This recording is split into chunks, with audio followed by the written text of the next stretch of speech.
we need to do something more fundamental to it rather than hold the nation to ransom. Then you said about the second thing, about the cost of this. I would say 2 points, that's 2%, of the growth in India has been lost purely because of holding Parliament to ransom for the last year or two, which the main opposition in its irresponsible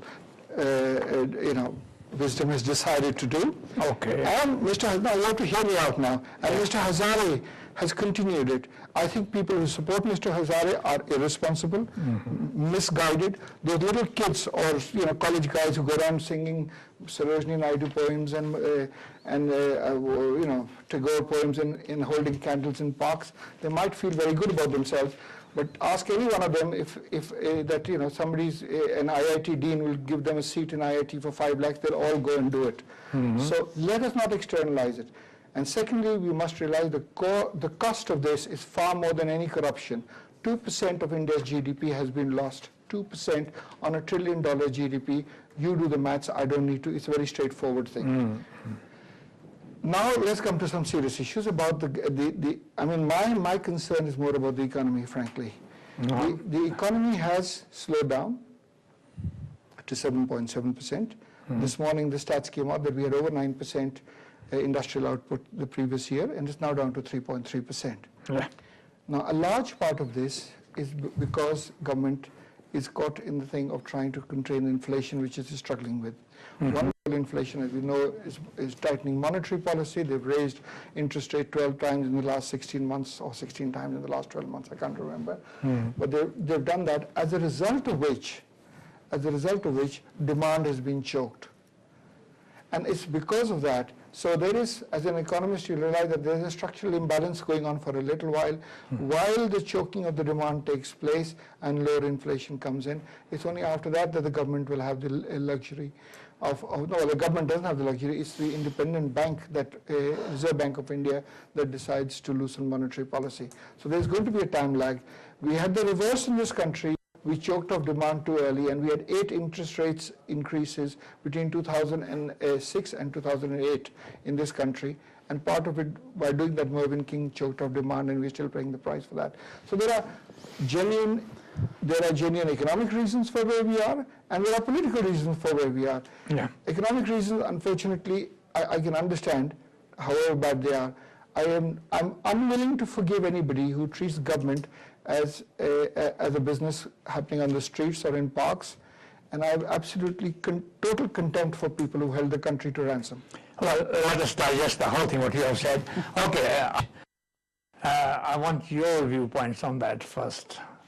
Yeah, I think I got 3 different points I would like to challenge Sajid's on. One is the election, the whole issue. I think in India also some people have questioned Anna Hazare's movement and say, well, why don't they go and fight elections? And I think Arvind Kejriwal, one of the key members of the team, he said, the corrupt gentleman. Yeah, let me take on. Please. Let him. Firstly, he's not corrupt. If you read about him, if you really let him. So clearly pointed out that democracy is not equal to elections. Democracy is day to day, how people participate in the whole democratic process, how they want to be governed, what they want to be done.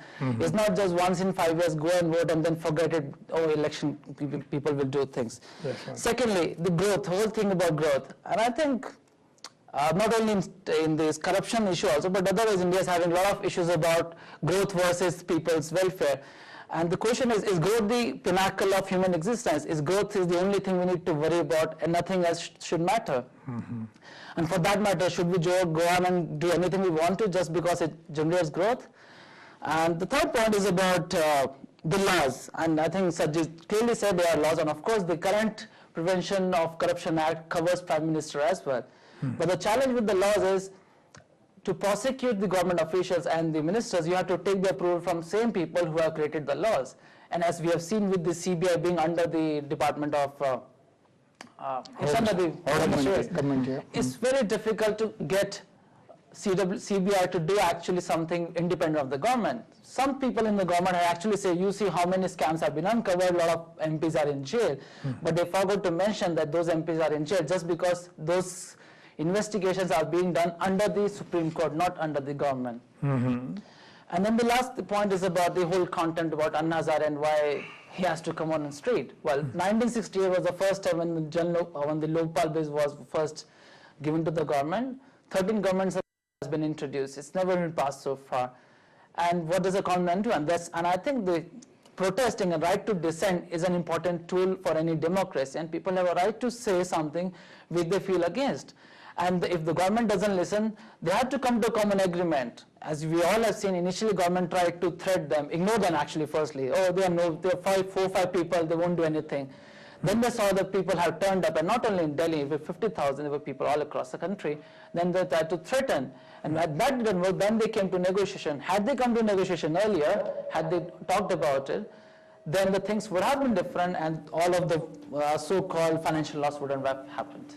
But Ashish, don't you think that this whole thing which started with Anna Hazare and it expanded to the whole country, and because of that, that means the people of the country were really concerned about corruption, which is at every level in India.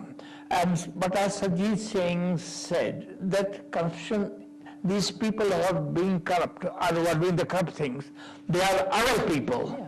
So why this corruption? Is it in our genes, corruption?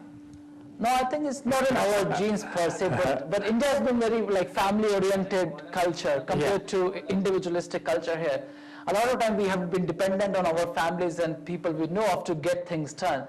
And I think slowly that has creeped into the whole way of doing things. And secondly, the whole red tape around, especially if we're targeting the government level of corruption here. There are lots of posts to be passed to get things done. At every step, if it starts getting, if you have to pay at one level, then you have to keep on paying at all the level. And that's right. As the years went on, and the more and more red tape became prevalent, it became so used to no one actually challenges. In fact, I'm not saying that all the people are corrupt in the government. There are people who are very honest and efficient. But people of India, they don't even think about it. They try to find the agents to get things done because the whole things have been brought into so much of focus that this is the only way. That we don't actually say there's a different way to do things. Like there's examples of we all are people in India. When we are back at home, we behave like all Indians do when you're in India, throw things around here and there. When we come to UK, we behave like a very normal citizen. There's no change in us. No one has taught us something different. But because the system is different, it's more stringent here, we follow the whole practice of doing things right. Yeah. So stringent laws are there in Western countries against corruption, although there is still corruption at certain levels here also, but it's not as much prevalent as it is in India. There is somebody who wants to ask some question. Hello, who is it? Hello. Hello.